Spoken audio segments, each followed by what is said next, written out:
Alright, so I'm going to make a particular astrodoodle for the signing of the U.S. Constitution, 17th of September, 1787. So I'm just going to, I need a few more minutes here because I like to do it live so that you're a witness, okay? Hope you don't mind. And just hang in, please, while we get everything set up. Hello, Michelle. Thanks for hanging in. The internet crashed, so I had to restart and rebuild everything, okay? Greetings. So just bear with me, chat amongst yourselves if there's other viewers out there. Introduce yourselves, hang out, have fun. All right, so, and on with the, let's have a look here. I want to, let's do this.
Alright, so I'm just going to start coloring it in. Hello, Michelle. I see you. Let's see if there's anyone else hanging out and you want to check in. Please type yourself on the screen. I'm making a very particular astrodoodle. I think I said just a moment ago, it's the signing of the U.S. Constitution, 17th of September, 1787. It's about 11 years after the birth of the United States as we know it today. Well, as we know it. Let's put it that way. So I'm just going to put this as a long, tough opposition. It's polarity here. I'm going to put in some of the challenges. I'm going to leave that for now. I'm going to add a couple of nice sweet things. Let's have a look. Actually, no, I'm going to put the tricky stuff in first. Jupiter square Sun. Okay. Here we go. This is a square. Alrighty. Hello, Marlene. I see you. Hello. Greetings to South Africa. Alright, so I've got... I don't know if you're going to relate to this, Marlena, but I'm doing a short something. I'm just doing this just for roughly to get some perspective on my own understanding of America and what we have at stake here.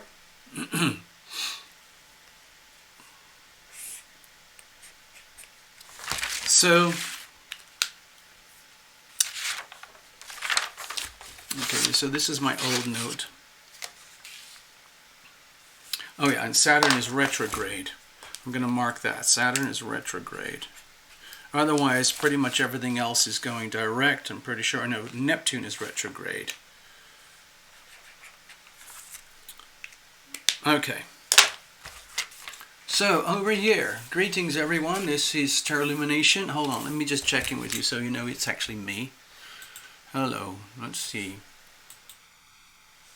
Greetings everyone, this is Terlumination. I'm working from the library right now. I need a little bit of more information. And sometimes I like to do live search, but I also like to do live, hands-on searching. So anyway, it's Wednesday, the 21st of October here in America on Pacific Standard Time. I should probably do an astrodoodle for today because it's, that's what I tend to do. Yes, you're very good point, Marlena. What happens in the United States affects the rest of the world. It's absolutely true. It's just how it is, okay? China doesn't like that anymore. It wants to do what America does. And America, for all its wonders, we've created a lot of turbulence. Our nation here, the last, it isn't just the 250 years or so since the birth of America, 1776. There was a couple of hundred years leading up to the Declaration of Independence. And those were very turbulent times in this country. It was the days of the pioneers coming from Western Europe, the French, the Spanish, the very, very early stages of slavery being implemented in this country as a business model, and the early stages of laying out the states on the eastern seaboard as we know them today. There was a lot of fighting, a lot of war, a lot of warfare in between different groups battling for supremacy, battling for resources, land, water, rivers, battling Native American Indians. The Western Europeans believed they had the right to slaughter the Indians because they regarded the Indians as like savages who needed to be exterminated, like vermin. And that's how they believed it. It's just, it's almost like we can't judge them, but that's just how they were back in those days. And the way a lot of problems were solved was very militaristic, hands-on, blood wars. Swords, the very early days of guns and rifles, and a lot of slaughter, death, and blood, and slaughter. So the American land, as we know it today, is saturated in blood. And we still keep going. And in some ways, the big time for America, the big growth phase was the 19th century, the 1800s especially, when the most, let's say, the golden era of America came into being, where there was a lot of expansion and stability. 75% of the people lived on the land. They worked the land. Private enterprise was the most important thing. Free market economics was very, very important. Capitalism was very, very important. And it was the building of the cities, all the way from the East Coast to the West Coast. Town after town after town after town. Again, I'm not a historian, don't quote me on this, because I know so little about American history, it's almost embarrassing. But I get glimpses and I get overviews. So, during the late 1800s, there was a lot of expansion all across the United States, where we created this, what we now see as mostly a population dominated by white European genetics, okay? And just completely mixed bags, Russians, French, Germans, Polish, Czechoslovakians, Italians, British, Norwegians, Swedes, Danish. They all came flooding over here to escape the extreme oppression and repression that was existing in Europe and Eastern Europe and into Russia and even into the Middle East. And people were coming all over the world to try and reach this new promised land. And by far the most dominant population were the white Protestants, mostly from England. And they decided enough is enough is enough. The reason why we're here is because we want freedom.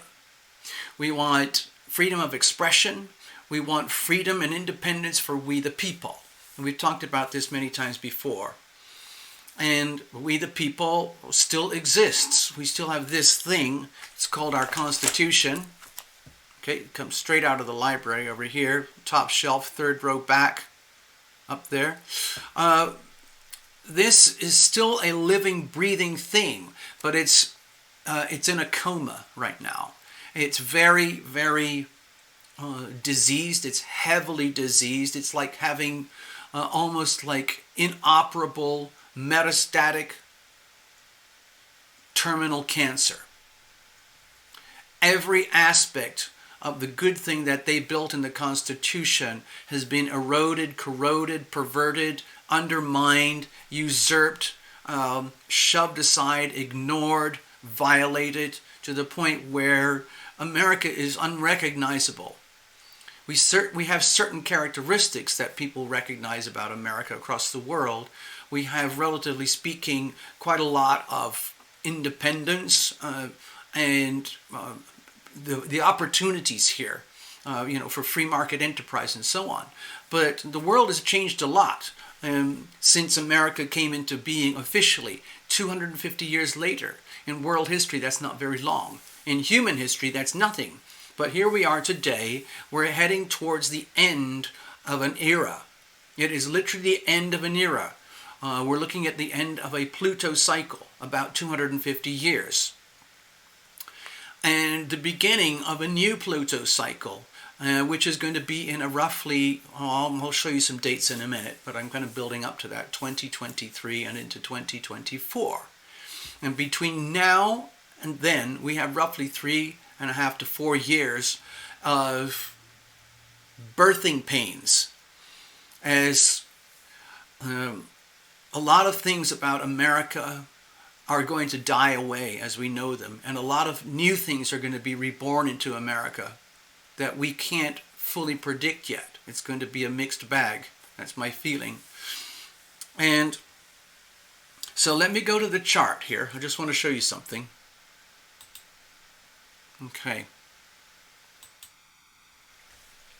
Okay, so I made this up. It's very hard to find information on these things, so I have to do my own digging. This is what I came up with.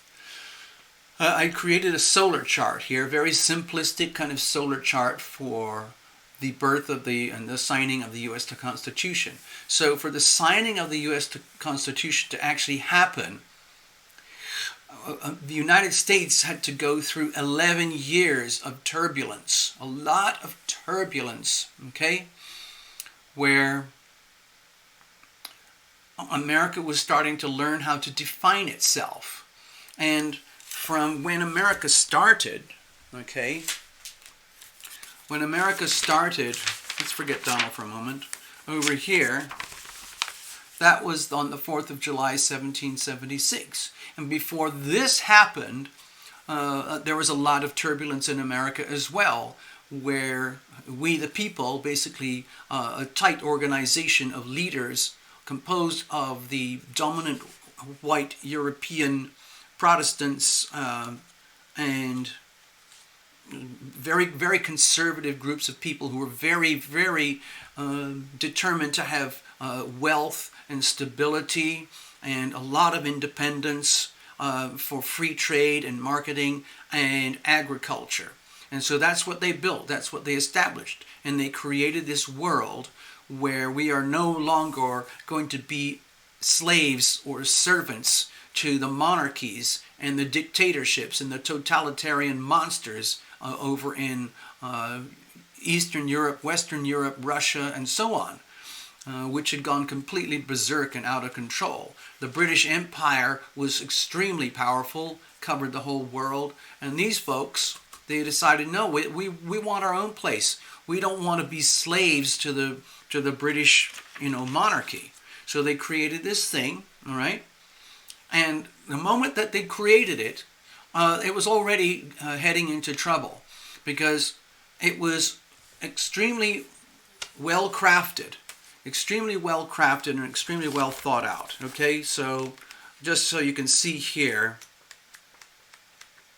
this is the Constitution of the United States, and this was the first draft. And so it took 11 years to just create this little document here. Okay? It's called the Constitution. And all the leaders of the different states knew that they had to figure something out so that they could create a much higher degree of order compared to the basic statements that they created in the Declaration of Independence here, the birth date of the United States, 1776, all the way up to the signing of the Constitution in 1787. So that's about 11 years later. And by the time those 11 years had passed, there was already lots of war, turbulence, upheaval inside America and the American states themselves, as the American states worked very hard to maintain their independence, their integrity, and their rights as drafted in the Declaration of Independence.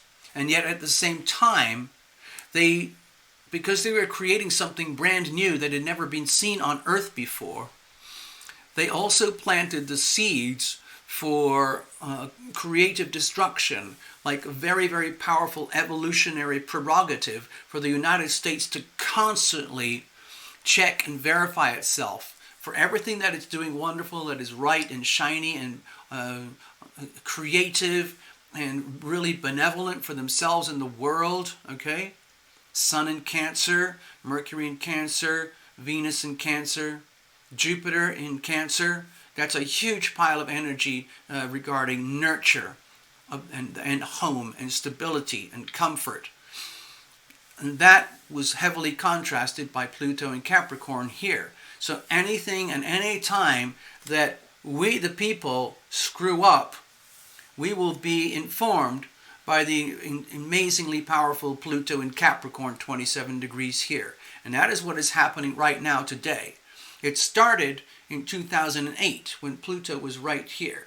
We are now in 2020, and we have about another 3 to 4 years to go. The next 3 to 4 years is going to be incredibly turbulent for the United States, okay? It's the equivalent of a mother going through the early stages of the birth canal up to delivery.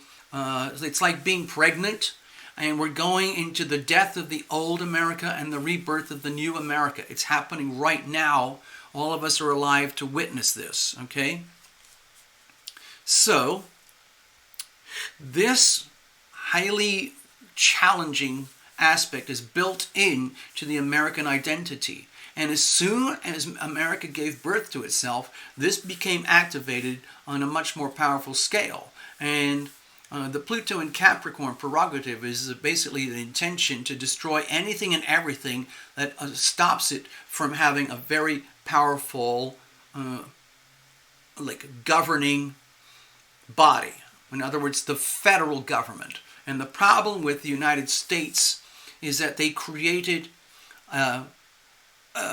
like a federation where the original idea was for the federal government, the big government that covers all of this, was supposed to just be a very, very simple, minimal body of people just to double check everything that's going right in this world, to make sure that the United States is taking care of itself properly at home and representing itself to the rest of the world effectively, okay?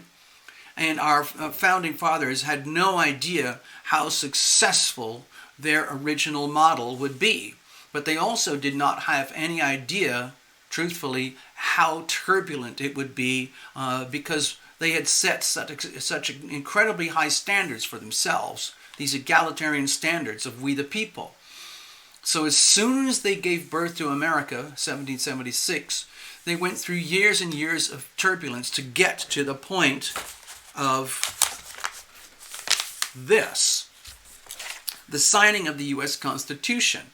And in the U.S. Constitution, there were lots of what's so-called the articles and then the amendments, okay? And then the amendments came years later, all the way up until 1933 or so. We haven't had any major amendments since then. But what they realized is that we really have to lock it down here. We really have to lock it down here in the United States to create some kind of order, because the United States was becoming like growing like an animal, like an organism that's growing and expanding. And most of the United States just consisted of this to begin, but it very quickly grew into all of this. And of course, there was a lot of internal warfare between the states as all the original pioneers and settlers started to lay out their territories and their lands. And it was very, very much about agriculture and resources like mining and gold and timber and iron and the building of cities and the organization. And when they reached the point of Pluto in Taurus, which was the late 1800s, we had the building out of America, the big infrastructure of America, the cities and the railroads and big money started to become characteristic of America. People here started to realize, wow, we have wealth and abundance beyond any imagination. So that's still happening today, and this country, in a matter of a couple of hundred years, became very dominant across the world. But only really until after 1945, because up until 1945, America really just wanted to keep itself to itself. It did not want to get involved in any of the chaos and turbulence over here, or over here, or over here, or over here, or over here. They decided we want to be mostly just farmers and traders and live a very happy life, because we can do all of that inside the United States. The United States is very Cancerian. It's very protective. It's very self-protective. It's very insular. On the other hand, it's born with an Aquarius moon, so it can't help itself from being having a very broad perspective about humanitarianism across the whole planet.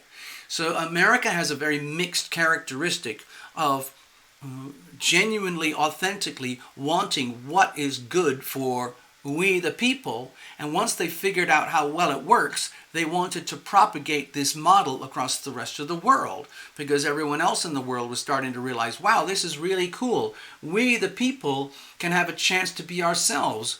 We the people over here, we don't have to be slaves to the monarchies. We don't have to be the slaves to the communist dictatorships. We don't have to put up with that. We don't have to be slaves to the tribal masters over here. We can have this thing called freedom and independence. And that was a very, very new thing across the world. America is still a very new thing. We've gone through its very, very first Pluto cycle. We're almost finished. We're going to start all over again. So just like what Marlena said, what happens in America is going to affect the rest of the world. Absolutely, for sure. And it's like you can't really stop it. And we have a grave responsibility because in some ways, because we're still relatively young as a nation compared to these populations over here, which are thousands of years old. This is only about 200 years old, 250, 300, okay? So we became very full of ourselves and decided we need to promote this amazing thing that we have. Let's spread it all over the world. And it started off with very good intentions, but it actually turned into kind of a perversion where it turned into hegemony, where the whole idea was to behave with a very humanitarian gesture and, let's say, a facade and apparently really good intentions, but there's a more sinister intention to bring every other nation on Earth into a commercial alliance with America in terms of free trade and free marketing. And that has worked in some ways very well. A lot of countries across the world have benefited from free market capitalism that we espouse to over here. And so the prosperity that we have here has spread all over the world in one way or another. There's a shadow side to all of this because as you know, watching some other videos, as the United States grew in its power, the subject of money became incredibly important, okay? And as you can see here, sorry, going back to this chart again. Sorry, it looks like I have a mess on my studio here. As you can see here, the subject of money is very, very dominant in the life in this phenomenon called America. Pluto in Capricorn in the natal second house of money and wealth and finance. Wealth, money, and finance. And the Sun in the 8th house of other people's wealth, money, and finance. So you could be talking about things like the stock markets, insurance, global trade with other economies. How does that affect us here at home? How do we maintain our power at the same time as empowering other nations and other people? And so it became, hey Ian, I'm not doing readings today, but you can come on Sunday night. So I'm just having one of my little kind of disclosure videos today. So America is really, really in a state of deep, deep turbulence right now.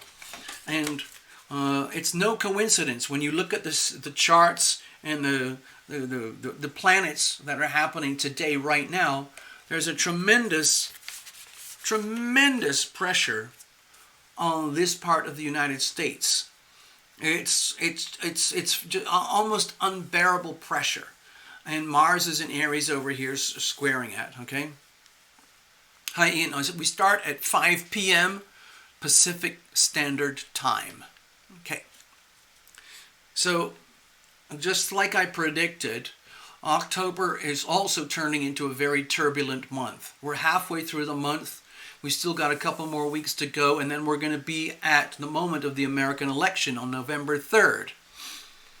And we have 2 more weeks of turbulence to endure. And then after and during the election, there's going to be even more turbulence, because you can pretty much guarantee that it's going to be very difficult to call out the winner for the American presidency.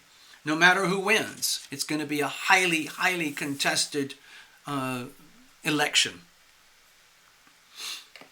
So let me go back. So this is the basis of the United States. It has a lot of turbulence built into it in terms of creative destruction.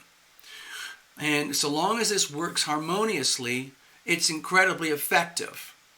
when it's not working, it's really, really bad news, okay? And that's one of the things that comes with such a huge polarity like this. It's a massive opposition. There's nowhere to hide.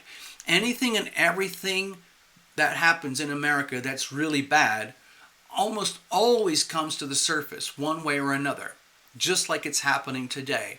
Almost anything and everything that's awesome about America comes to the surface in a very vivid way as well. There's nowhere to hide in a polarity like this. So what is happening today is the rest of the world is starting to see how amazing it is over here in America that we have this unique thing. We have this thing that no other country has.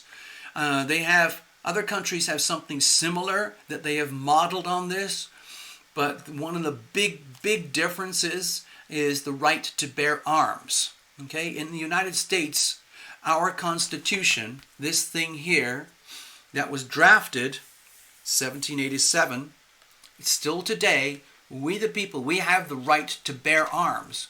And it's not to go and slaughter people or go to war. The reason why we have enshrined the right to bear arms in the United States Constitution is to, if necessary, we have to take down our leaders. If things get so bad in Washington with the federal government, the Federal Reserve, the ruling classes, the ruling parties, if things get bad enough, we the people have the right to take up arms, bear arms, and use those arms, if necessary, to take down the leadership, okay? It's actually a very scary thing to do that, because to take up arms and go to a rebellion and revolt, literally like they did, decades, like centuries ago, over the last 300 or 400 years, it was perfectly normal to take arms. Pretty much everybody in the United States had guns or access to guns. Today, that access is relatively limited. We still have access, but ever since World War II and the Nagasaki and Hiroshima bombs, most of the world's population is very reluctant to go to war in the old-fashioned sense. So, like Ian is saying here, USA is number one, very, very big question mark. To be honest, the United States is very sick right now. The United States is very, very diseased. We are very, very fragile at the moment. The United States is literally unraveling. It's falling apart. Everything that was given birth here in the Declaration of Independence, everything that was drafted in the Constitution is extremely sick right now on a national scale. And there are other countries, for example, especially in the Middle East, a lot of South America, Central America, and especially China, they are salivating at the idea that America is falling apart. And they are preparing themselves to gorge on the corpse of the United States as it dies out. Because what they're hoping for is that the United States is DOA, dead on arrival. What all those other countries that hate America, there are plenty of countries that hate America. They are praying and hoping that the United States as we know it collapses and implodes, and they can gorge on the corpse. Nobody knows what's actually going to happen. So this is all built with the best of intention, okay? And they realize very quickly that, oh my God, we've kind of built a monster here. We have something amazing. On the other hand, it's a little bit bigger and more powerful than we imagined, and it's already misbehaving. So in the 10 years from 1776 to 1787, there was a lot of turbulence as the United States discovered there was a lot of misbehavior over here, and eventually the federal government had to be acknowledged that, wow, we have to actually empower this thing a little bit more, because the United States is turning into this, and we need to get control of ourselves. So what they did What they did was they drafted the Constitution. Now, I want to show you some things here. In the Constitution, there's a tremendous, as you can see, I've got a kind of a loose, big, grand trine here. So my personal belief is that the U.S. Constitution was drafted with the very, very best of intentions. However, to me it looks like, there's Neptune was retrograde in Libra. Saturn was retrograde in Aquarius. Jupiter was direct in Gemini. So this is very much, I would say, a philosophy, a very well thought out document, okay? Jupiter and Gemini had very, very large, expansive concepts and ideas that were drafted into the Constitution. Saturn is in Aquarius, kind of indicating you have to remember that we the people are going to be watching you, the people who've drafted the Constitution. If you're going to set such high standards for we the people, believe me, we're going to be watching you if you screw up. Because we the people, Aquarius energy here, are going to be very pissed off if we discover that our Constitution is undermined. So guess what's happening today? There are a lot of people in the United States and across the world who are realizing that this thing, the Constitution, this thing here, has been incredibly perverted, okay? Neptune was retrograde in Libra. So that indicates to me that even with the best of intentions of this Constitution, it's a very idealized document, it's a very idealized concept, and it's relatively very hard to maintain the qualities and the standards of this Constitution. Nevertheless, the founding characters decided we're going to do this anyway, knowing that they have the best of intentions for relationships, the relationship between America and Americans, the relationship between we the people and our leaders, our elected leaders. So this Constitution is a very powerful document, but it does include a lot of, let's say, potential for instability and the constant need for constant vigilance to keep this Constitution healthy. And guess what's happened? Neptune in Libra, wherever Neptune is placed, there can be a tendency for dissolution, sickness, treachery, lies, betrayal, and deceit, deception, the hidden enemy. And that's, in the solar chart, it's to do with money, okay? So the way I'm looking at it, I'm really stretching the westernized astrology, but you have to allow that I am allowed to have my opinions. Please don't quote me on any of this. These are just my personal concepts and opinions and feelings about what's going on right now. Beautiful Jupiter in Gemini has the very best of intentions for America, okay? In terms of leadership, responsibility, and the power of the written word, So that's a very, very important thing about America. However, it's almost like every time the Constitution comes into question, like in the big federal courts or something, what we've discovered is that there are problems, that it's actually very hard to live up to the Constitution and to keep the Constitution intact and keep it powerful. Like Saturn is like a teacher, a learner, and a sense of restriction in Aquarius, and it's going to be like monitoring the really good intentions over here. Remember, Pluto is in Aquarius here, okay? So this document was drafted in a time of revolution, revolutionary upheaval and energy. And that's what was happening in the United States at that time, okay? So the energy of Aquarius was very powerful at the time of the signing of the Constitution. And so it's like it's all done with the best of intentions for we the people. and what works for the people, the sixth house of practicalities. How exactly are we going to, live out this Constitution? And it's very difficult. In other words, if we don't do it properly, we will regret it, okay? So look what's happening today. We, the people, like it or not, we have allowed this Constitution to become corroded, dissolved. It's almost like it's built into it. In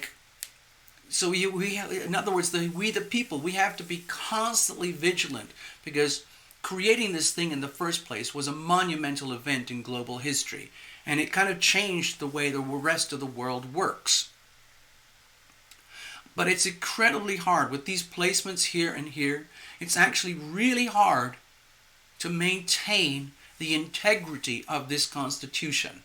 It's built in to the birth of the Constitution. They've laid it out very clearly. It's very clearly written. And then you have the amendments, which occurred years and years later, right up till 1933. And it's all clarified in words. Lots and lots of words, okay? So the Constitution is getting bigger and bigger. But also the perversions of the Constitution are getting bigger and bigger. All the key articles, the key most important things about the Constitution have been heavily undermined. Neptune and Libra, the best of intentions with relationships. Satin and Aquarius being ignored, okay? Every time we the people have ignored the pressure and lessons of Pluto and Saturn, what we have done, we've just made the cancer worse. We've made the tumor, this very, very sick aspects of America, we've just made them worse and worse and worse. And most of that is happening with the power, the people in power, the plutocracy, okay? And so, the way I see it, the way a lot of people are seeing it, is that we're noticing how the American government has become a complete mess. It's almost like a farce. It's just a complete, utter gridlock.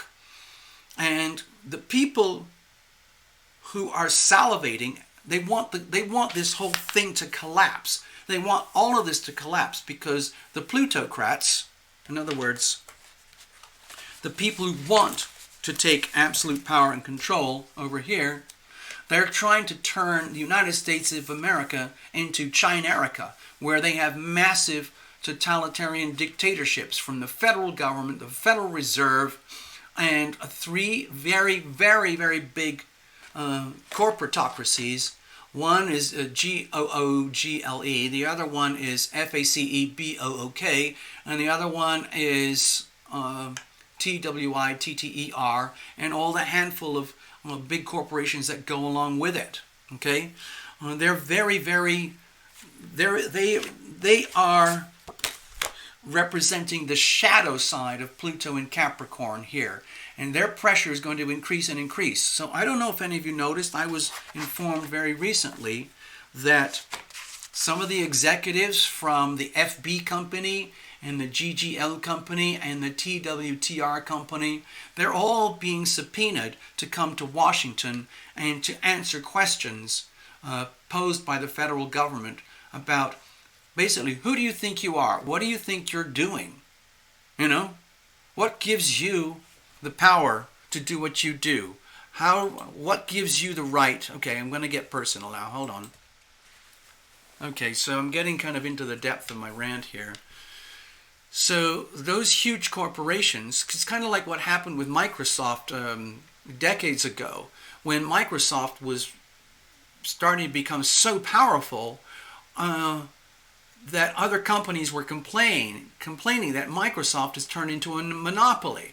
And then eventually Apple appeared. So you had the Apple-Microsoft thing, kind of like Pepsi and Coca-Cola.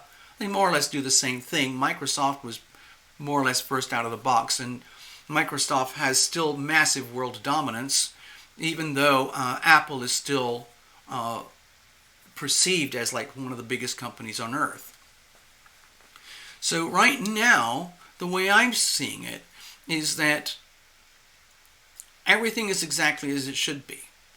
Everything that's really ugly and perverse and corrupt and everything that's been defiled and ignored and crushed out of existence, out of power by our elected leaders. In other words, the corporatocracy, the plutocracies, that's the Federal Reserve and the federal government. They have become so powerful because we the people have allowed them to become so powerful. And we the people have not figured a way to basically rein in their power to the point that we can reconstitute our Constitution. And that's what's sort of happening in the country right now, where slowly the American people, the actual population of America, most of which from what I can tell is pretty much asleep regarding all this stuff, unless you're a very avid voter and unless you're very concerned about the health of America itself. A lot of people don't know, a lot of people don't care. So long as they can keep using their credit cards and get their car loans and car payments and mortgages and health care and all those things. But the thing is, all those things have become, I don't know, they have become tools of exploitation. Where the United States is basically now a debt farm. As you know, I wrote about that. The United States is a debt farm owned by the Federal Reserve Bank and the Federal Reserve banking system, and it's operated in collusion with the federal government. They work together in tandem. It's an incredibly powerful, incredibly effective mechanism for owning and operating a debt farm. And the United States itself is like a massive debt farm. It's very little different from industrial meat production, like for beef, chicken, turkeys, pigs, sheep, even fish, seafood. Also the same thing for industrialized fruits and vegetables and grains, wheat, corn, soy, sugar, orange juice. All of those things are basically now, everything's owned and operated by massive global conglomerates. And they want to make it even further. They're trying to consolidate everything to the point where everything is operating under one world order. Globalism, where we already know what's best for you. Okay? So all you have to do is do what we say, and everything's going to be fine. And that's kind of what's happening right now. They already do that in China. They're experts at that stuff, and the people have no power to do anything about it.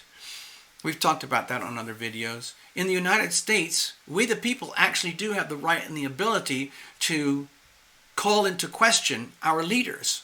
But the reason we don't call into question our leaders most of the time is because we're not even knowing or aware that we've been essentially abused and disempowered. Because so long as you can get your food and your television and your radio and your car and your gasoline, and you can, watch football, baseball, basketball, and travel here and there and have fun and party and seemingly become more and more wealthy, while in fact the value of your dollar is going down and down and down, and the price of all assets is going up and up and up, which equals poverty. The American people are so comfortable that they're not aware of how impoverished they have allowed themselves to be. And I think they're going to find out soon enough. Let me go to my notes. Okay. Where did I put that chart for the Constitution? Oh, here it is, yeah.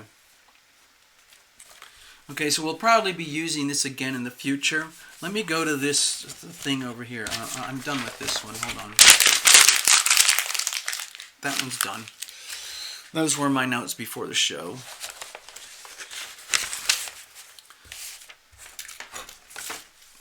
Okay, so just for a point of reference, I'm going to try and stay a little bit neutral, but so that you understand my perspectives.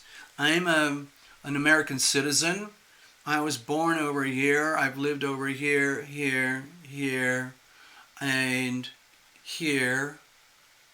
and I've traveled all over America. I used to live over here, and then I traveled all over here. I also used to live over here, and I've traveled all over here. I have a few friends in Africa, Australia, New Zealand, India, and Canada, and so on. And that's fine.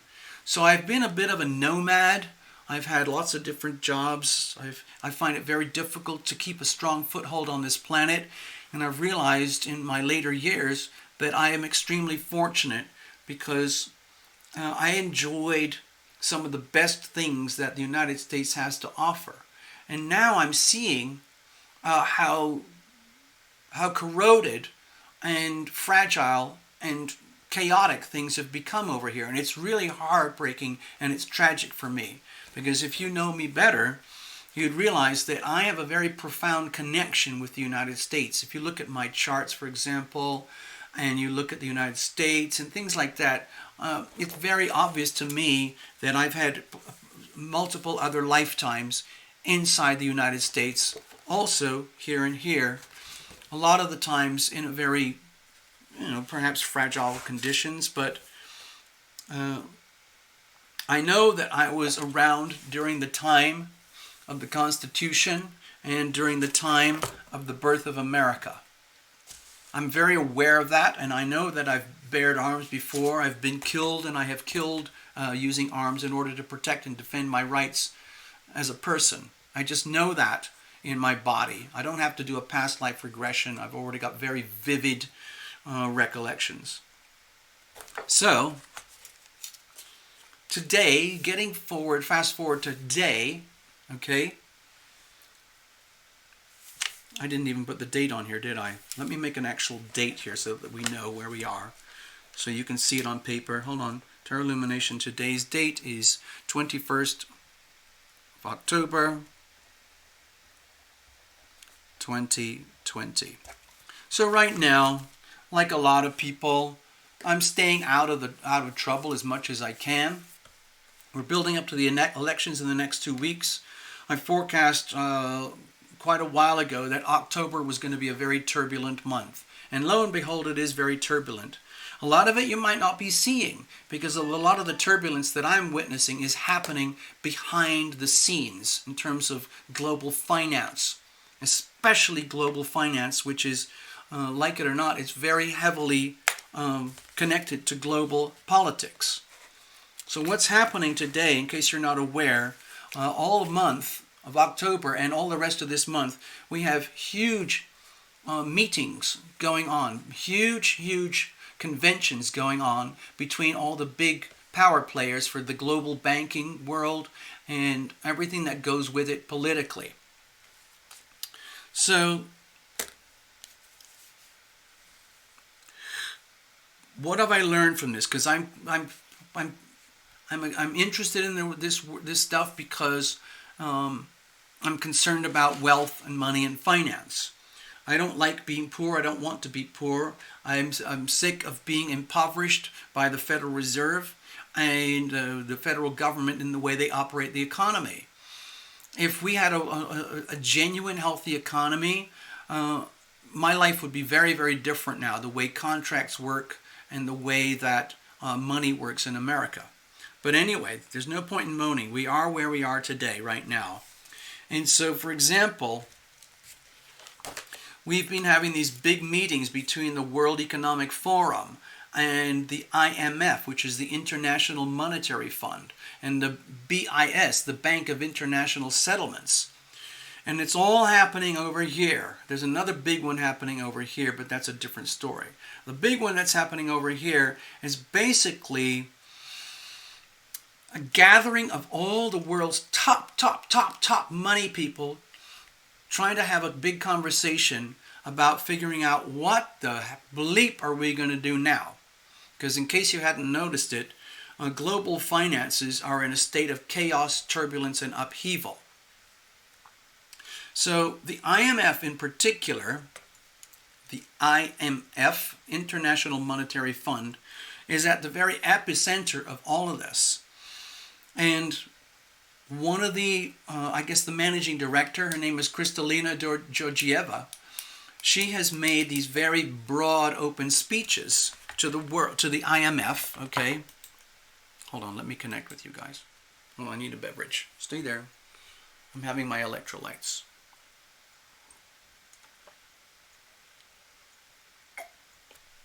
Kristalina Georgieva is like the central key character in this big, huge convention for global finance. And essentially what she has distilled it down to is that, hey, everybody, everything's going to change. Everything's going to change big time, okay? And we're all in this together. And somehow or other, we're going to have to make it work. And they're saying it in very nice ways.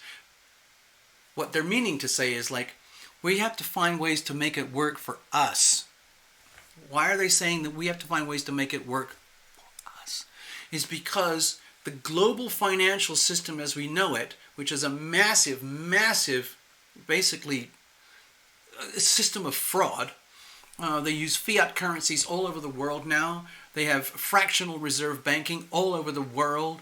They have unlimited printing of money all over the world. So the core concepts of money, where money is understood to be a store of value, it's almost meaningless anymore. Money is, what we call money is actually just a currency. It's just tokens of exchange where you just use it for trust because there isn't anything else to do. So money is what you believe it to be. And right now, the belief in what money is coming unraveled.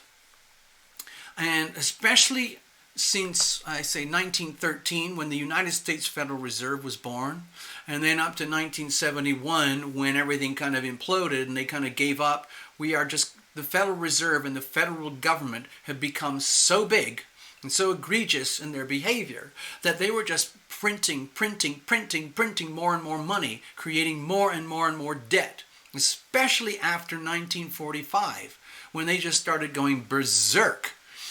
And of course, debt is very handy if you know how to manage debt.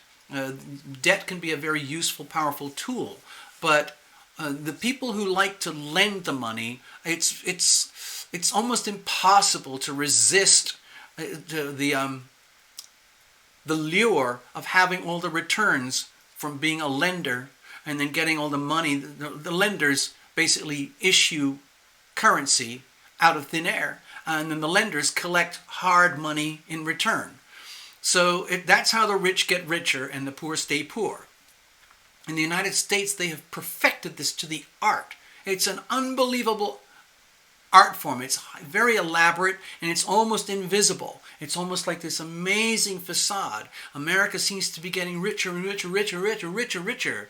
Better cars, bigger houses, more TVs, everything. But the big pillars of debt, which is, college loans, healthcare, credit cards, mortgages, and what's the other one? I forgot. Anyway, there's about 5 core pillars of debt. Corporate debt, for example.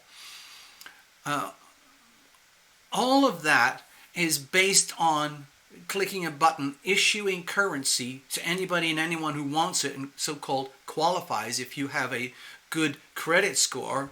In other words, you show all the characteristics of being a very, very productive debt cow, then that's fine. Here's your money. But they've taken it so far, it's gone to the point of infinity. So much debt has been created across the world, especially in the United States, that it's not really recoverable. It's the same for almost every other country. China is in the same way. China is in debt up to its eyeballs, but it is learned through observation that it kind of doesn't matter. We can just keep printing more currency. So we're in this kind of bizarre, really trippy thing where we're living in this financial dream where there's a lot of instability right now. So all of that instability is already built into it. We're reaching the end of an era, okay? If you think of Pluto in Capricorn in the 2nd house, Okay, think of that. The United States, Pluto and Capricorn in the second house. Massive power, massive control, massive money, massive wealth. Okay, so that's very characteristic of America. It's kind of built into it. It always will be. That's part of our identity. So it's all coming apart.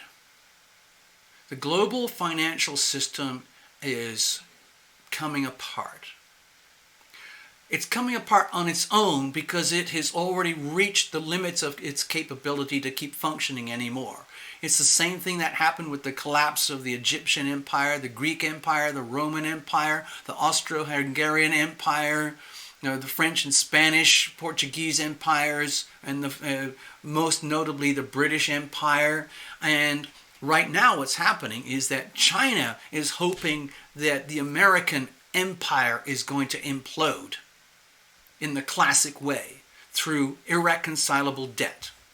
That's where we are right now. And of course, the banks and the politicians don't want you to know any of that. So all these big power meetings with all the bankers and the world banking groups are happening unless you're really interested in this stuff. It's public information, but they're not exactly broadcasting this on mainstream news or even mainstream financial stuff. The only people who care about this stuff are people who are concerned about money or the abuse of money or the lack of money. So it's happening right now. The system is imploding. That's why I wrote my little book, Wealth, Money, Finance, Global Restructuring 2020. It's started right now.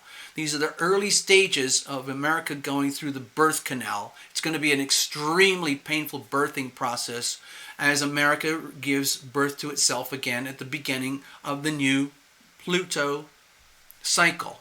Okay, starting in, let me show you to my dates. See if I can get this right. Oh gosh, I hope I haven't tied myself in knots. Important dates. Right now, I'm focusing on the energy of Pluto. Okay, not a lot of people talk about it much because it moves so slowly. Like, what does it mean? It has no meaning to your day-to-day life. To me, it does. I watch Uranus, Neptune, and Pluto more than anything else because it affects my whole life. There are plenty of astrologers who focus on Sun, Moon, Mercury, Venus, Mars, Jupiter, and so on. That's fine. You can go there. But anyway, for now, I want to point out the dates here. December 26th, 2022. Okay, that's about 2 years from now. And up to the 18th of January, it's the same as a butterfly. That's where we're heading to right now. I think it's called metamorphosis. Okay? This is the moment of metamorphosis. Okay? So mark your calendars. I know it's years away, but this is kind of how I am at Terra Illumination. I look years and years and years ahead. So I'm already marking my calendars for this time. And the closer and closer we get to these dates here, this is basically about a month period here. The closer we get, the more and more pressure is going to increase, just the same way as a woman giving birth to a child. Okay? The pressure increases until the actual moment of birth, and then it looks like it's going to be a very long, slow, and painful birth. Born is still connected to the umbilical cord. That's going to go on for the whole of 2023 as Pluto hovers very, very close to Capricorn, 28 degrees in the birth chart of America. So all I'm suggesting is prepare now. Start preparing now.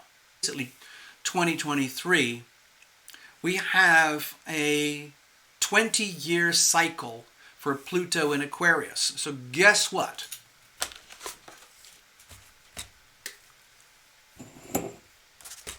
That's where we're heading, folks. that 20-year chapter is going to impact and affect, is reborn into a newer, better version of itself.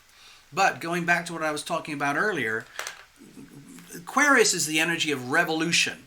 Aquarius demands personal freedom. Freedom, freedom, freedom. The right to free speech, the right to bear arms, the right to freedom of press, the right to due process, the right to rule of law, the right to have elected leaders, the right to deep until about 2044. So I'm just saying, start planning, because things could get very bumpy. Very exciting, spectacular, but also very bumpy.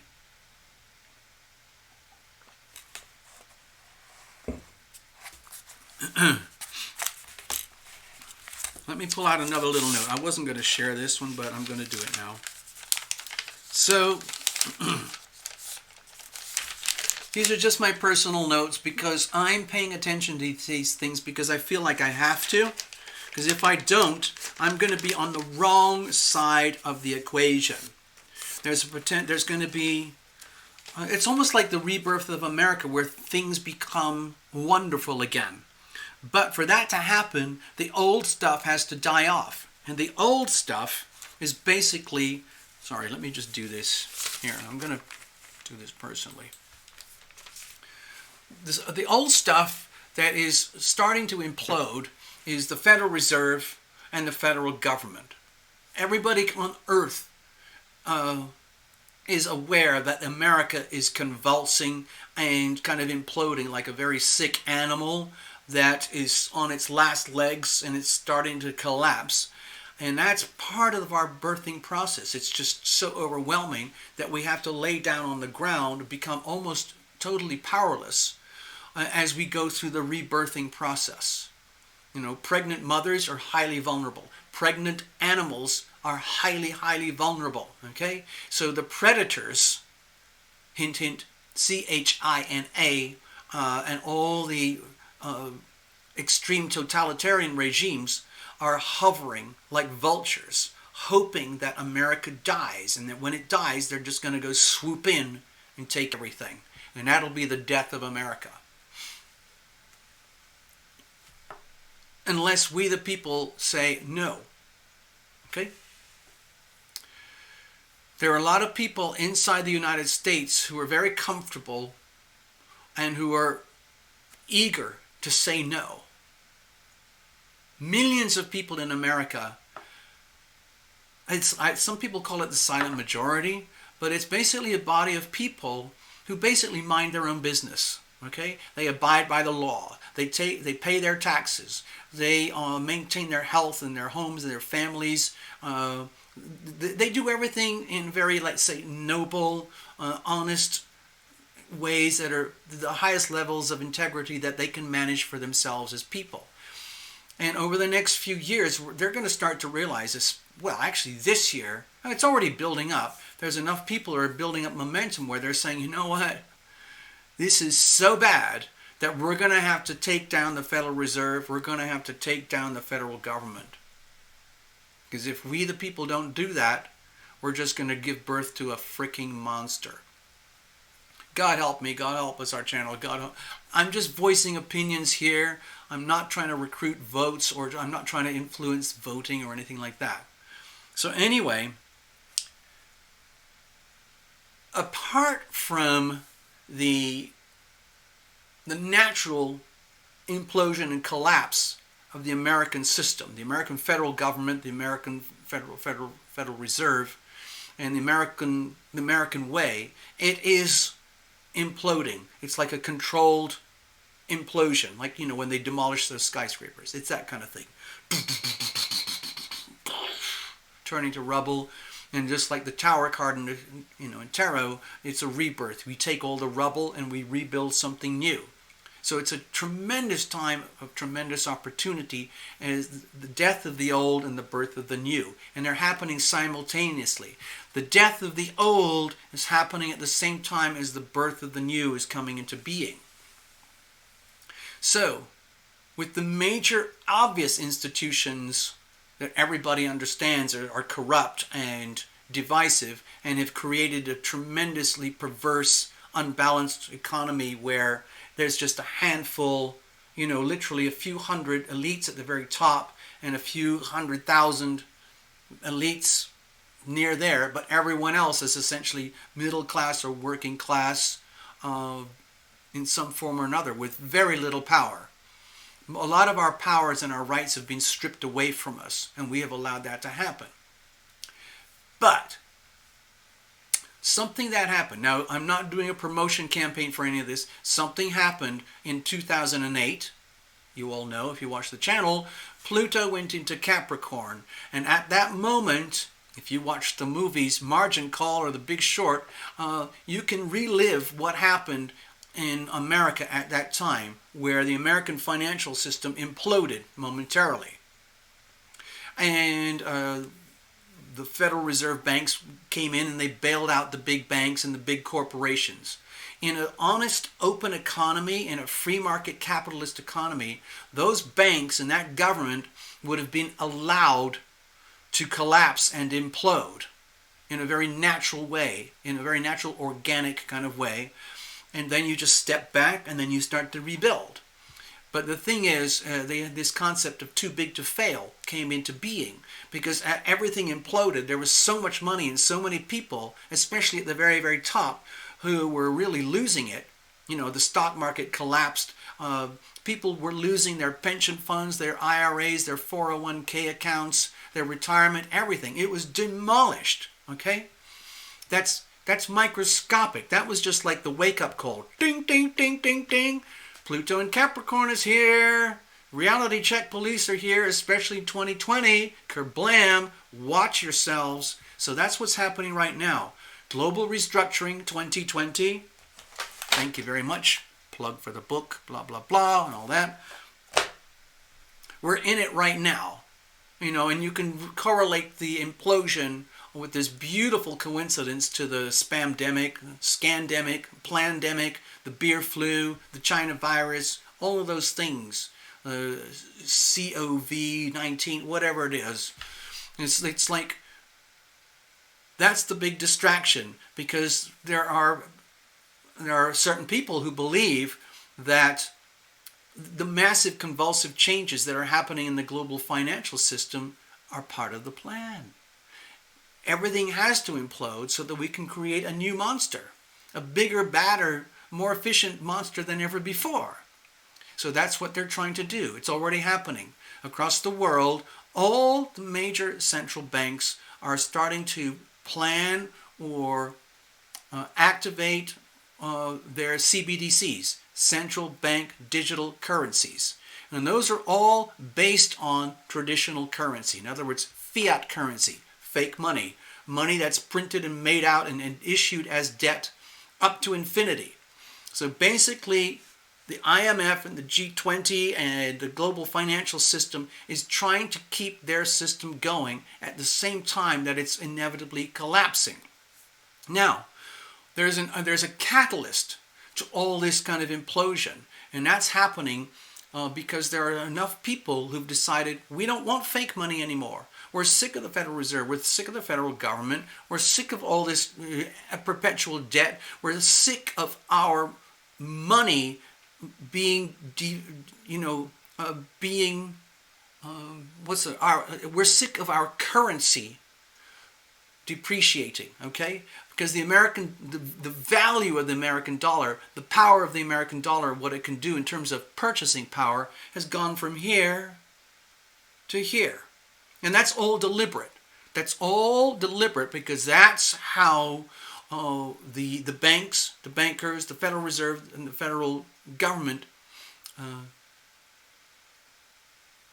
take their money from you. It's like an invisible form of theft, fraud, and it works beautifully. It's just one of the most amazing magic tricks on earth. They've been doing it since 1913, and they perfected it right, I would guess up to 71, where they decided that we're not even going to try to make this stuff like honest money. we're just going to keep printing money anyway. So they dissolved the gold standard in 1971 in America. And that changed everything. It allowed massive explosive credit and debt, which increased, so-called global economics. But it's like adding fertilizer and water and sunlight to a weed. It just goes.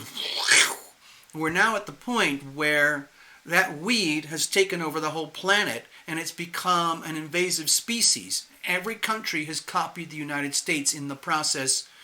So what's happening is, with the IMF, they're basically in code language telling themselves, we all have to shake hands, agree on this, we're going to issue CBDCs. So in America, for example, we're going to have the Fed now. That's going to be sort of like a little card of some kind, apparently, starting next year. And that's another thing, they're thinking of putting UBI on that, Universal Basic Income.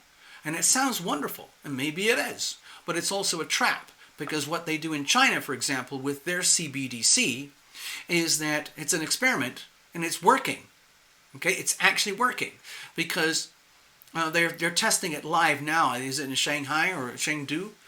Where, here, have this money. It comes directly from the Central Bank of China. It's just free money. Okay? And you can spend that to take care of yourself.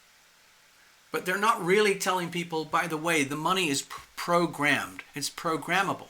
So if you're spending money on things that we don't want you to spend it on, you will notice that the value of your CBDC card for that month will go down. If you're trying to do something criminal or buy drugs, the card won't work, and so on and so on. And there's no privacy, because everything that you do with your money is being tracked and recorded by the Central Bank of China. And that's what they're trying to do in America. That's what they want to do with the FedNow card, okay? It's a beautiful, beautiful thing, so long as you don't ask any questions. It's free money. It's heading our way. And they're going to mostly aim it at the poor or the very poor or the middle class, who will hopefully say, wow, thank God I needed some of that, because I've been really struggling with my mortgages and trying to get a better job and, pay my grocery bills and healthcare and credit cards and car payments and auto insurance and all those things and savings plans and retirements. And what happens when I have kids? Oh my God, thank you for the Fed now. And you're not going to ask any questions, because they're not going to tell you that the card is programmed and programmable. Basically, you get back to the old political thing. Vote for me, and I will save you. If anybody ever comes to you like that, if any one of these magic politicians comes at you and says, vote for me, and I will save you, run. Run very fast and as far away as you can. Which is kind of what I'm planning to do. Anyway, so that's the first layer of everything. They're trying to perpetuate the sickness that they have already. Now, at the same time, I'm going to use this word Bitcoin, because that's the most obvious one that's everyone's heard of.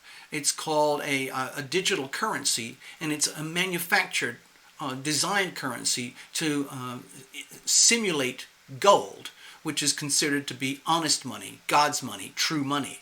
Okay?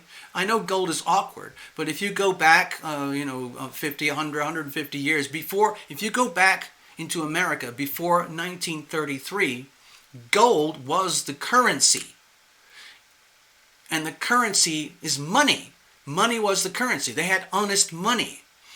And the problem is that honest money is the enemy of fake money. So the Federal Reserve and the federal government figured out, we have to get rid of gold. So they got rid of gold. And so gold is kind of like shoved way far, far. Gold is very, very awkward for the world economy. Okay? It's like, it's great if you have it, but it's kind of awkward if you don't have it.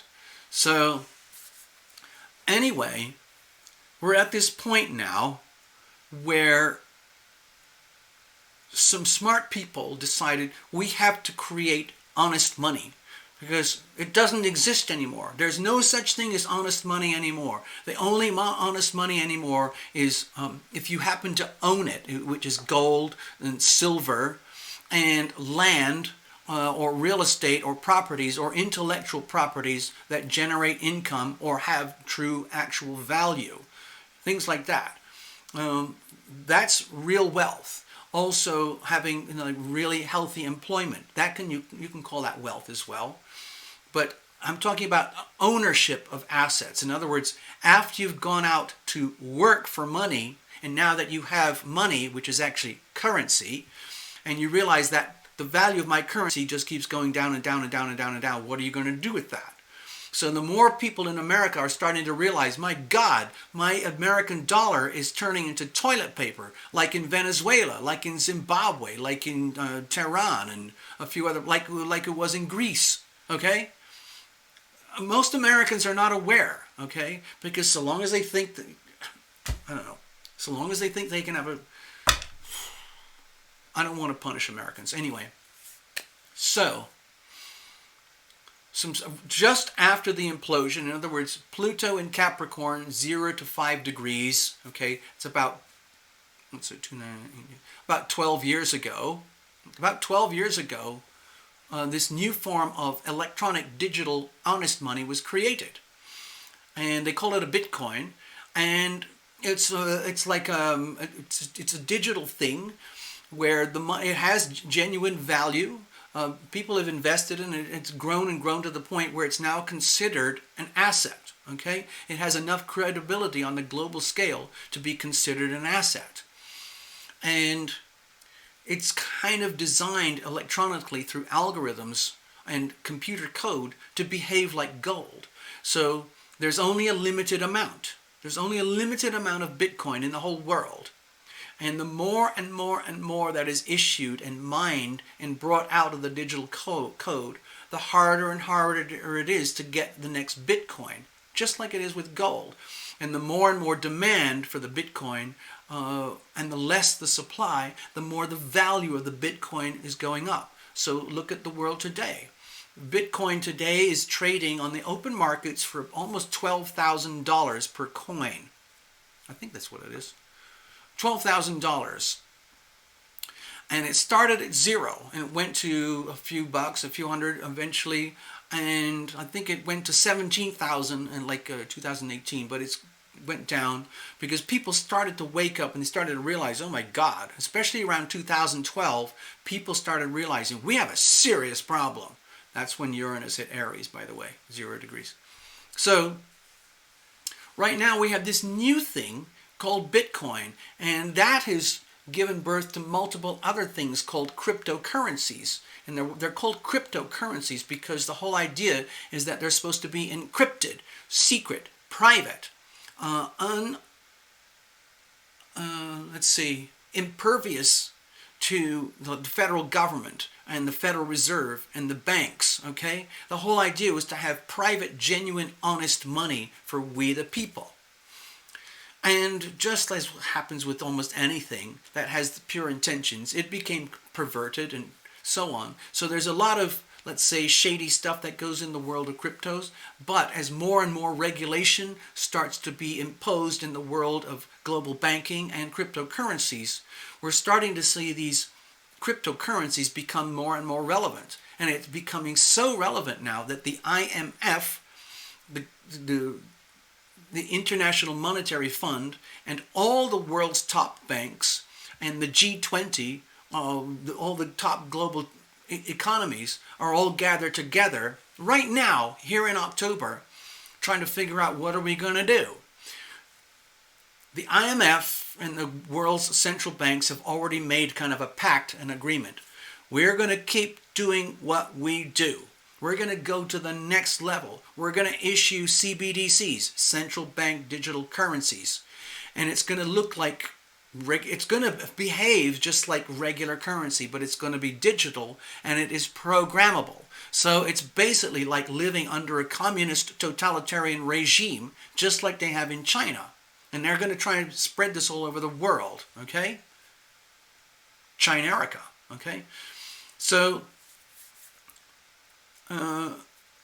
just be aware that this is happening. It's going to be rolling out in 2021.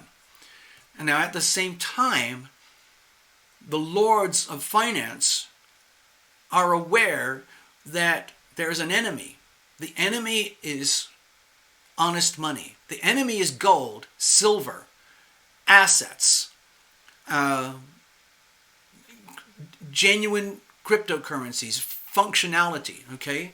So, what's happening is these new concepts, these brand new amazing things, think of Pluto and Aquarius, okay, are coming into birth now. Massive revolutions, especially in terms of global finance, and the desire for equal opportunity across the world. It's starting to happen. Even though Bitcoin has been around for 10 years or something or whatever, it's still very, very, very early new stuff. And it's built on this thing that they call the blockchain, which is basically like a digital ledger system. It's like a massive Excel spreadsheet. Okay? An Excel spreadsheet is basically like a ledger. As you can fill in the charts all the way across the top. Item A, B, C, D, E to Z, and items all the way down to the side, 1 to 100. And each little tiny block is part of a blockchain. And it just goes on to infinity. And so these cryptocurrencies are built on blockchains. And you can't get in there because they're honest and pure and true. And nobody owns them. And so we've had this momentum that's been building up. It started with Bitcoin, and then this genius kid called Vitalik Buterin, he's a Russian-Canadian-American, came into being. And if you look at his chart, you'd think he's from outer space. He's hyper Aquarian, and he's only, I think, 26 or 27 years old right now, but he built this thing called Ethereum on the blockchain. And now the Ethereum blockchain is the foundation for almost every other cryptocurrency in the world, because they figured out how amazing this is. So there's a lot of fermentation going on in the world of global finance. The world of honest money, as represented by gold, silver, let's say cryptocurrencies and Bitcoin, land, real estate, intellectual properties, ownership of assets, that whole concept is changing, okay? And the thing that distinguishes the haves from the have-nots is assets. Access to assets, ownership of assets, okay? So at the very, very top, the assets are essentially owned by corporations and banks and governments and so on. And that's all traded on the stock market. I don't want to get into that whole, disparity in the stock market right now. That's a whole other, video. We kind of talked about that. And so the world of fake money is doing everything it can to expand the facade to the next level. And at the same time, they are aware that the world of honest money is growing and fermenting in the background to the point where it is so powerful and so new and so different, it is the ultimate threat to fake money. And you can't stop it. You can't stop Bitcoin anymore. You can't regulate it out of existence. You can't stop the Ethereum blockchain. You can't stop any of that stuff. And so you get this bizarre relationship dynamic that is occurring between the world of honest money and the world of fake money.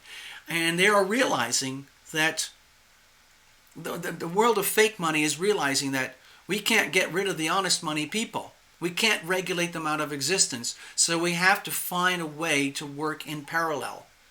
Partnership. Somehow.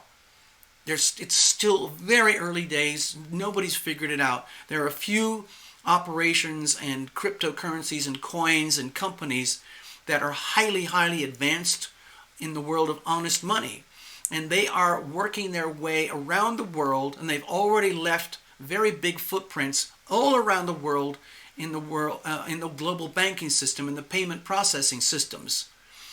Italy has taken on a complete system of honest money processes while still operating in the world of CBTs, CBDCs, and fiat currencies. So this is like a living live experiment. Italy today, more than anywhere else. Also, Japan is very, very active in trying to integrate the world of fake money with honest money.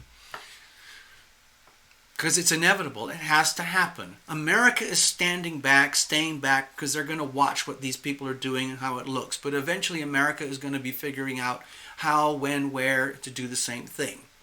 So this is not going backwards. This is the way the world is going to look from now on. And the sooner everybody realizes it, the better off you'll be, because you don't want to be on the wrong side of these equations.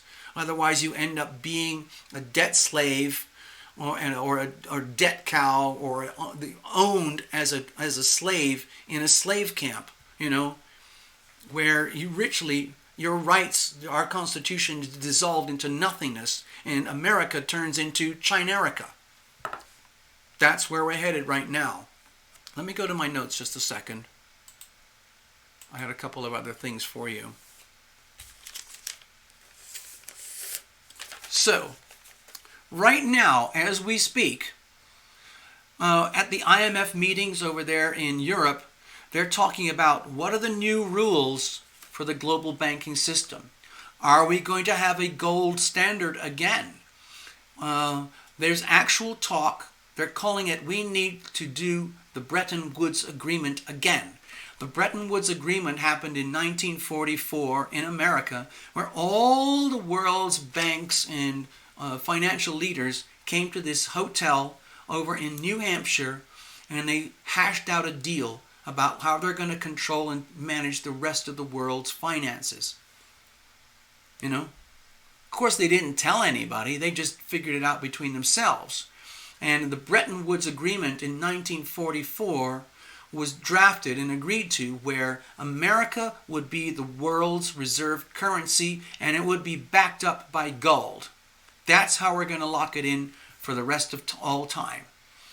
And so within a few years, it already started falling apart, because America became addicted to its power, and it started printing and lending so much money that, and it started creating so much debt. It took on so much debt, and it couldn't repay it. And it got so bad that they realized, we can't honor our gold standard.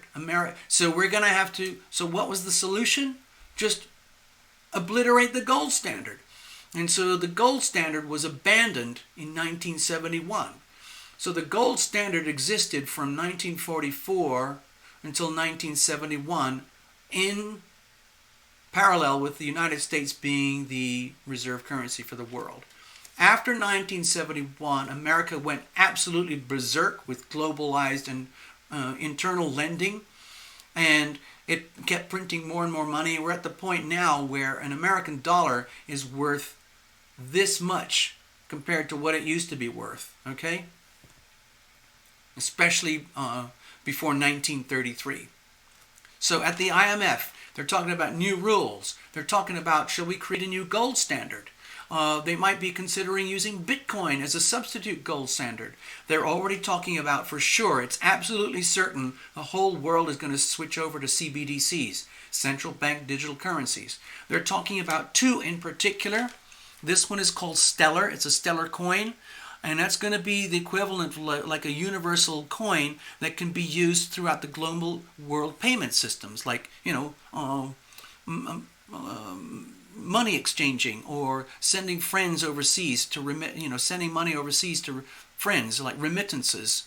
And in Africa, they're implementing Silo, which is basically like a currency where you don't need banks, so long as you have a smartphone. So they're giving money away and smartphones away to a lot of people in Africa right now to try and implement Celo. So Celo and Stellar represent live, living examples of honest money tools and systems that are being integrated into the world of fake money. They're living together. They're in bed together because they're realizing we can't function, these folks, the old crowd, they can't function without the new crowd. So it's going to be inevitable that they're going to join forces, and that's where the regulation becomes so important, especially in America. So America is standing back, standing down right now, going through its own turbulence with the elections. And then for November and December, the talk about discussions and money is going to become very active. And then in 2021, these things are going to become much more activated. So the G20, which is more about economics, they're talking about the same stuff. Wow, everything's turning to CBDCs. Oh my God, is this the end game for global finance? Are we going to have a massive implosion on the stock markets and global poverty? Who knows? So long as we keep printing money to infinity, we can keep the stock markets and the big corporatocracies, we can keep them inflated forever.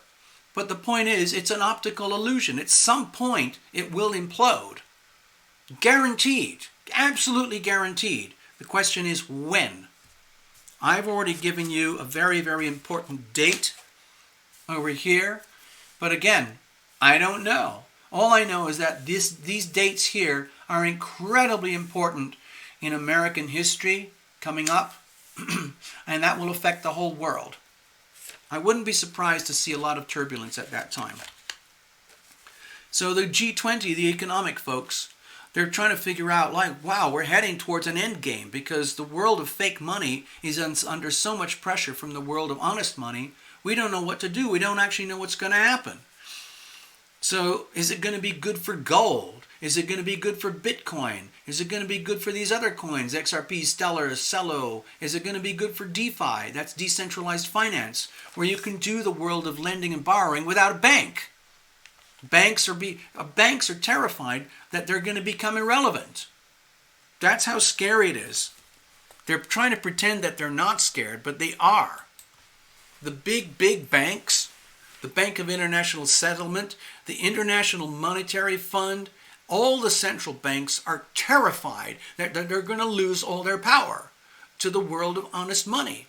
So they're doing everything they can to fertilize the whole planet with as much poison as possible for themselves to grow and inflate as much as possible, to delay the inevitable collapse as long as possible, when eventually honest money starts to become more and more prominent. And that is inevitable. It's going to happen. You can thank Vitalik Buterin.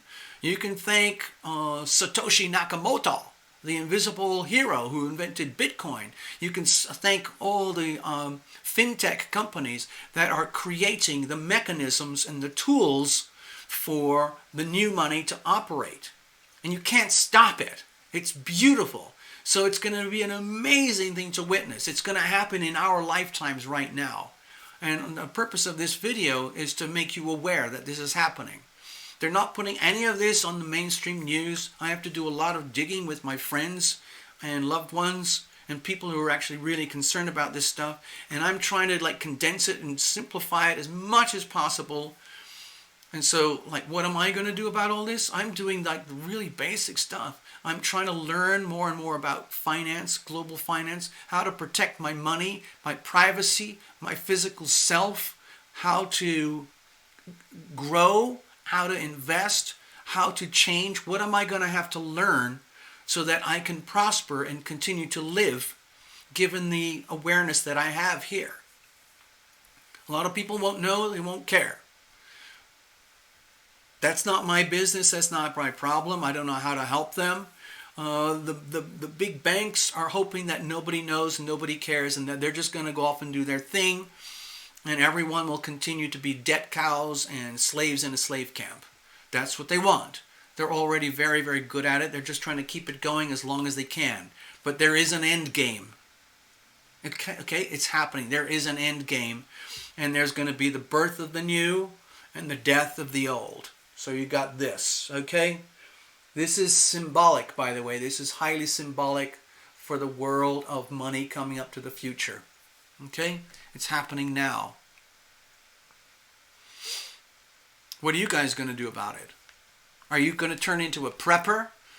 A doomsday prepper? Are you going to become a hoarder? Are you going to insulate yourself about the massive convulsions that are happening in the global food chain. You've probably noticed that. When you go to your grocery store, it's a little bit strange in there in America. Even though we have so much, and we're not going to go broke, we're not going to starve for food, but the global food chain is under intense pressure, especially from the globalists who are trying to turn everything into these massive technocracies, corporatocracies, plutocracies, where the tiny number of people at the very top basically command and control everything. I'm not into that. I like my personal freedom. I like to be able to make mistakes.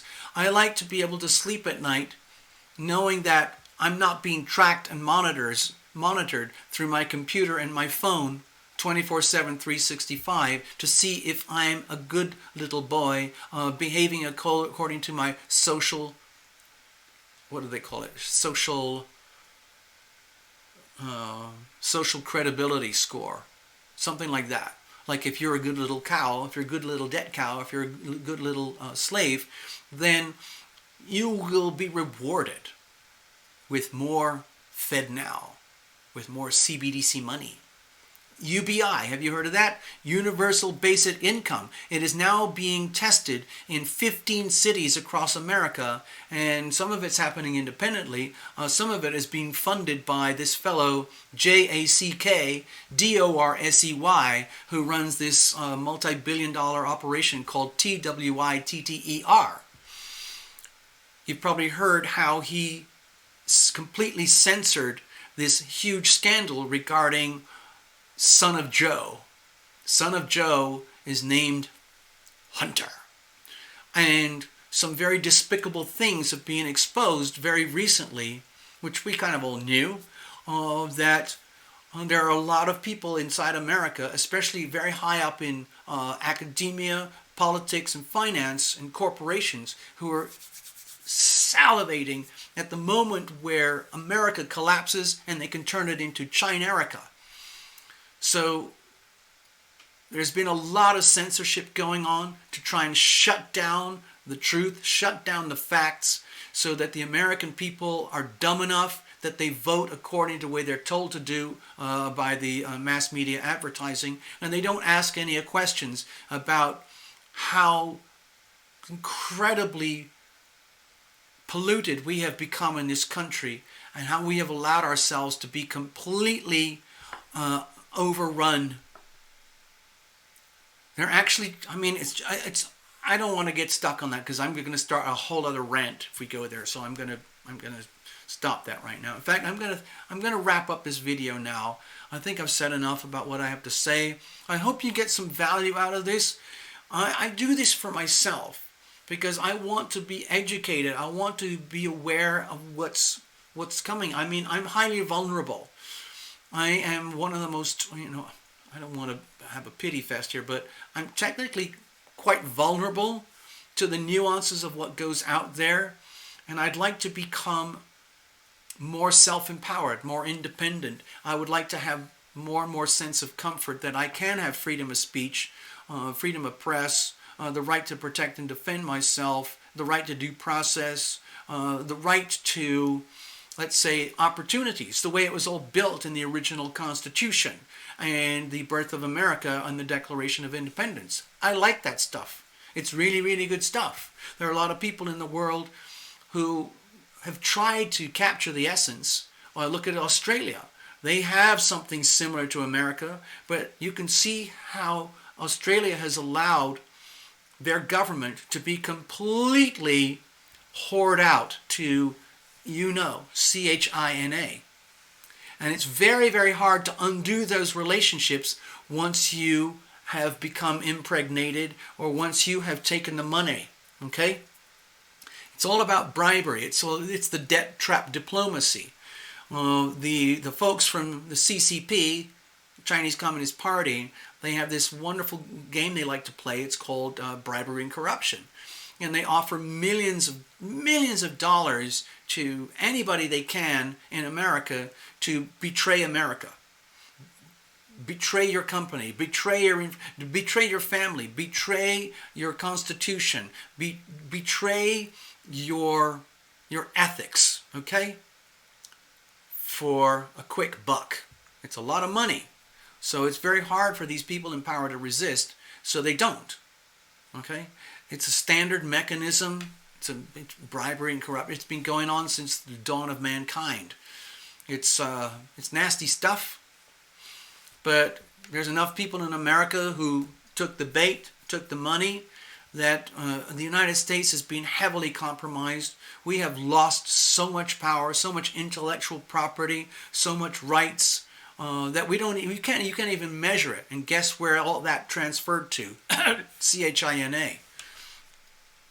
So, none of this surprises me. I've been witness for a long time. What is shocking to me is that in general, we the people have allowed this to happen. The reason why we've allowed it to happen is because we're so comfortable that we don't really care. We're so distracted. We've got news, Netflix, sports, entertainment, amusement parks, travel and vacationing, every sort of activity that's nothing to do with paying attention to what's actually going on.